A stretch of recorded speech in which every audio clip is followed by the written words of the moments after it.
That saves time and gets the ball to a receiver quicker. And this one hits at the 1, continues on into the end zone for a touchback.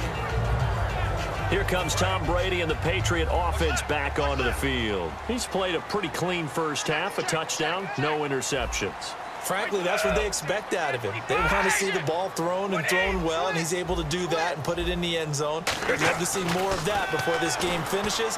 But right now... And he fires one that's intercepted. Picked off by the linebacker, C.J. Mosley. And he is going to get this one back to the 20-yard line. And now Baltimore gets set to take the field. And last drive, 3 and out. Still a goose egg on the scoreboard. How do they break that goose egg? They've got to find a way to get the ball in the hands of their playmakers, get them some space, and try and make a first down and get some momentum going. It's been a struggle for them throughout the game, and that 3 and out on the last possession, that told you just how stalled they are on offense. So who will step up here? We'll see. We remind you that coming up at halftime, we'll pay a visit to Larry Ridley in Orlando with our EA Sports Halftime Report. Here's Flacco.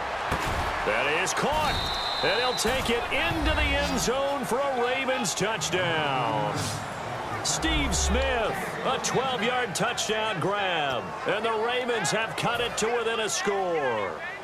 As a former DB, you might not like to see that, but from a wide receiver's perspective, those are the plays they dream of. Correct on both counts, all right? Because once he took off, I mean, let's face it, that should have been done in Big Sky country. Aren't any speed limits out there? And off he went. Glad I wasn't the one trying to chase him.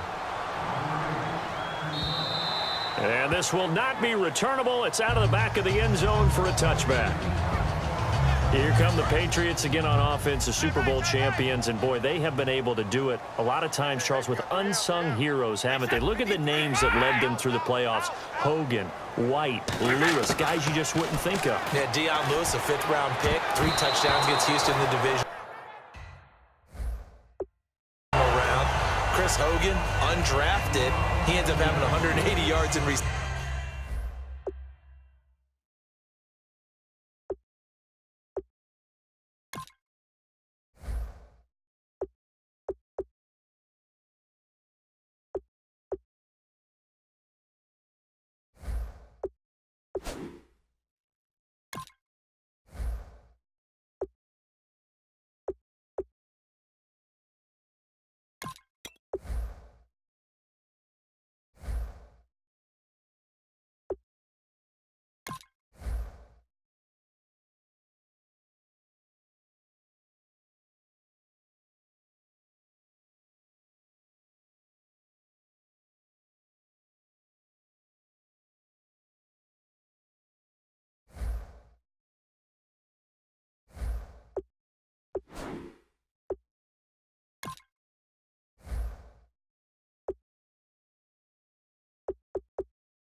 receptions, including 5 plays of 20 yards or more against the Pittsburgh Steelers. And how about James White, a 4th-round pick out of Wisconsin?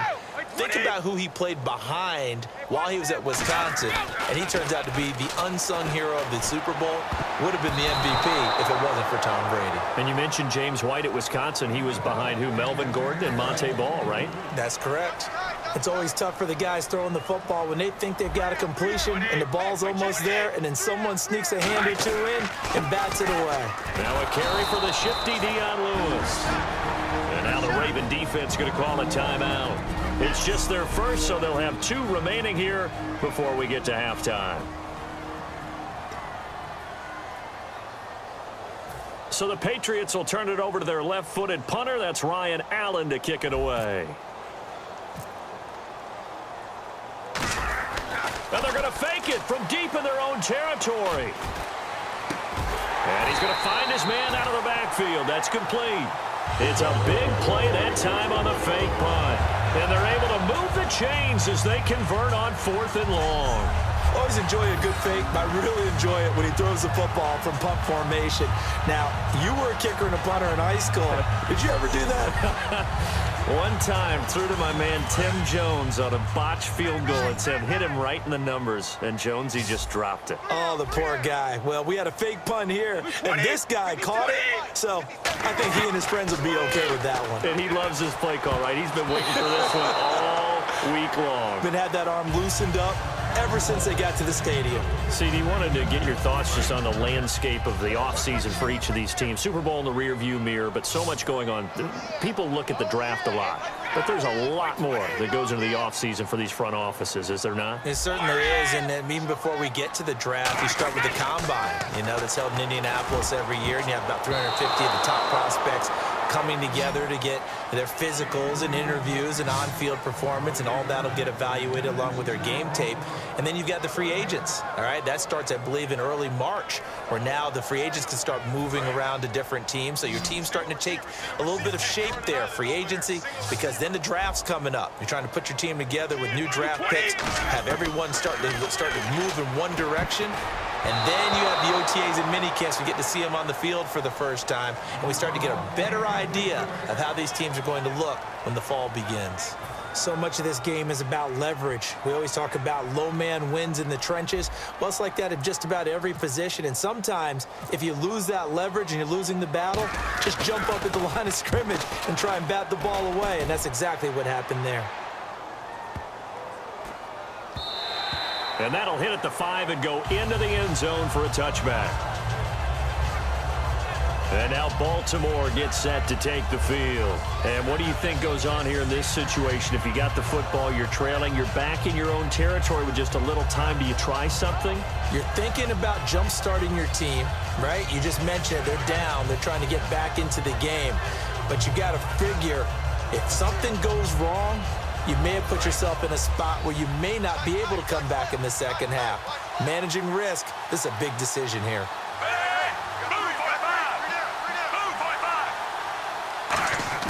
First and 10 here for Flacco.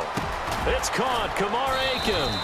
And this one will go to the 28-yard line. It's an 8-yard pickup, and that'll make this a second down.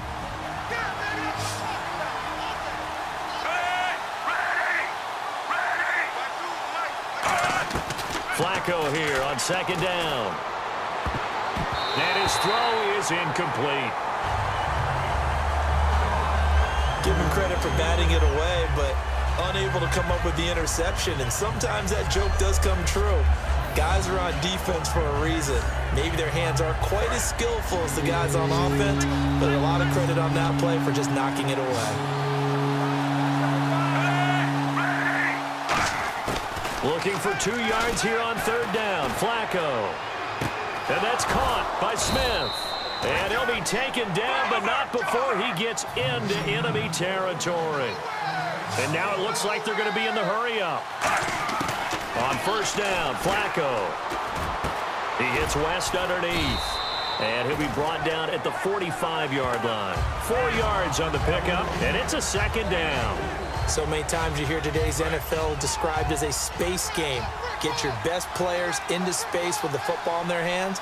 That's why sometimes you just swing it out to your runner, get him out in the flat, and let him have a chance to make people miss an open field. And that is incomplete, stopping the clock with 5 seconds to go. Let's face it, perfection is something we all chase, whether it's playing this game or whatever we do. Hard to attain, but that's what they were searching for as that pass goes incomplete. And he missed it. It's no good. So that would have been something from that. Never mind, Larry. Forget your halftime report. Apparently, we are set for the third quarter of action already. So both teams have their marching orders, and we'll get going again here in quarter number 3. This is taken about 7 yards deep. And no run back here. This will be a touchback, and it comes out to the 25-yard line. Out come the Ravens now. They'll go on offense first here in this third quarter. They're down here, but very much in this game. What's the tonality of a coach's talk when a game is within striking distance like this at intermission? Typically, what they're doing is emphasizing the things that went well in the first half and wanting more of that. Sure, you've got to go over some of the errors and clean up some things because there's a reason you're down. But overall, I think they want to stay positive, stay up with this team. We're just starting the second half, and we've got the football. Let's go ahead and punch it in, and then we'll take it from there. See how that recipe works. On second down, Flacco to throw. Over the middle into traffic, and that's complete. And he'll bring it up here to right at the 40-yard line. I think that's a big pickup for a first down because when you run a drag route against zone, you're sometimes asking for trouble because you might run into a defender. Yeah, well, there they ran into a first down. Executed it to perfection. This is West. And he is met at the line of scrimmage, and he goes down right there. That's going to go as a loss of a yard, and it'll be second down. And yet again, this run game just continues to be completely shut off. Completely stymied. I mean, they're trying to get some consistency, trying to find places to roam. They just haven't been there throughout this game. And he'll push this forward only to about the 42-yard line. Give him 3 yards on the run there. That still leaves him with a difficult 3rd and 8 coming up. Partner, we know today's NFL is really built around the guy throwing the football. But these short runs, they still pay dividends because they can take their toll on a defense, and they can add up as the game goes along. You control the clock, you control the ball, and that way you often control the game. And that is incomplete. Some pretty good coverage there, and both of these defenses, they've had good coverage throughout this one.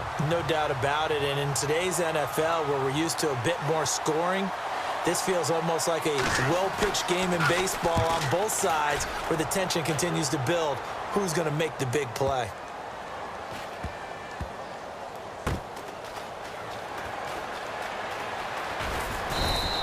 .44-yard punt, return of 9. And the Pats will be backed up deep to get the drive started as they take over 1st and 10.